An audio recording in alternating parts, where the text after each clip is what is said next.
নমস্কাৰ বন্ধু বান্ধৱীসকল, মোৰ অন্য এটা ভিডিঅ'লৈ আপোনালোকক স্বাগতম জনাইছোঁ। আজি এই ভিডিঅ'টিৰ জৰিয়তে আমি জেতুকা পাতৰ গুণ উপকাৰিতাৰ বিষয়ে জানিব পাৰিম। দৈনিক জীৱনত জেতুকা পাতৰ ব্যৱহাৰ, ঔষধিক গুণ বিষয়েও জানিবলৈ চেষ্টা কৰিম। সাধাৰণতে জেতুকা বুলিলে কোনে চিনি নাপায় বা কোনে ব্যৱহাৰ কৰা নাই। অসমীয়া সমাজত জেতুকাৰ বৰ আদৰ বেছি। এই জেতুকা পাত গুৰি কৰি লগালে বিভিন্ন ধৰণৰ বেমাৰ আজাৰ, খৰ খজুলি আদি ভাল হয়। জেতুকাৰ বৈজ্ঞানিক নাম হৈছে লৌচেনিয়া ইনাৰমেছ। জেতুকাত লৌচিন নামৰ এবিধ ৰাসায়নিক ৰঞ্জক দ্ৰব্য থাকে। এই ৰঞ্জক দ্ৰব্যৰ বাবে জেতুকাৰ ৰং ৰঙা হয়।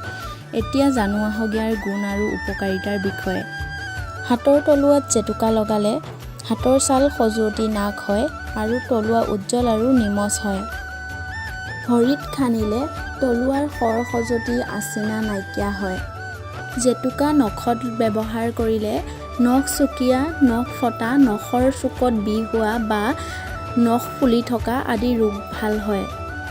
জেতুকা চুলিত ব্যৱহাৰ কৰিলে চুলি পকা, চুলি খৰা, চুলি ক'লা কৰাৰ উপৰিও উফি নহয় আৰু বিভিন্ন ধৰণৰ চুলিৰ ৰোগ নাশ হয়। জেতুকাৰ দৈনন্দিন ব্যৱহাৰৰ উপৰিও আহকচোন আজি চাওঁ জেতুকাৰ ঔষধি গুণবোৰ। লোকবিশ্বাস মতে বহাগ বিহুৰ প্ৰথম দিনা জেতুকা হাতে ভৰিয়ে লগালে বছৰটোৰ বাবে বসন্ত ৰোগ নিৰাময় হয়। গৰমত ঘামচিয়ে দেখা দিলে জেতুকাৰ ৰস আৰু হালধিৰ ৰস মিলাই গা ধোৱাৰ আগত লগাব লাগে। ইয়াৰ উপৰিও জেতুকাৰ ৰস গা ধোৱাৰ পানীত মিহলি কৰি গা ধুলে শৰীৰৰ দুৰ্গন্ধ নাইকিয়া হয়।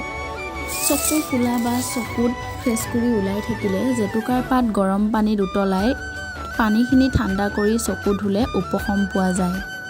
জণ্ডিছ হ'লে জেতুকাৰ ফুলৰ ৰস চাউল ধোৱা পানীৰ লগত মিহলাই খালে জণ্ডিছ বেমাৰ ভাল হয়। কাণ পকিলে বা কাণত পুজ ওলাই থাকিলে জেতুকাৰ ৰস দুটোপালমান দিলে কাণ পকা ভাল হয়। জেতুকাৰ পাত আৰু শিলিখা গুৰি কৰি মূৰত লগালে চুলি সৰা বন্ধ হয়। উচ্চ ৰক্তচাপৰ বাবে বা মূৰ ঘূৰাই থাকিলে জেতুকা পাত পিহি মূৰত ভৰণ দিলে ভাল হয়। বিভিন্ন ধৰণৰ চৰ্ম ৰোগত জেতুকা পাত গুৰি কৰি লগালে কিছু পৰিমাণে উপশম পোৱা যায়। তেনেহ'লে বন্ধু বান্ধৱীসকল, আমি জেতুকা পাত কেৱল সৌন্দৰ্য চৰ্চাতে ব্যৱহাৰ নকৰি ঔষধি গুণ হিচাপে ব্যৱহাৰ কৰিলে বিভিন্ন ধৰণৰ বেমাৰ আজাৰৰ পৰা পৰিত্ৰাণ পাব পাৰোঁ।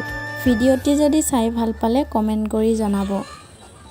শেষত পৰৱৰ্তী সময়ত অন্য এটা জেতুকাৰ ভিডিঅ'ৰ জৰিয়তে লগ পোৱাৰ আশাৰে আজিলৈ ভিডিঅ'টি সমাপ্ত কৰিলোঁ।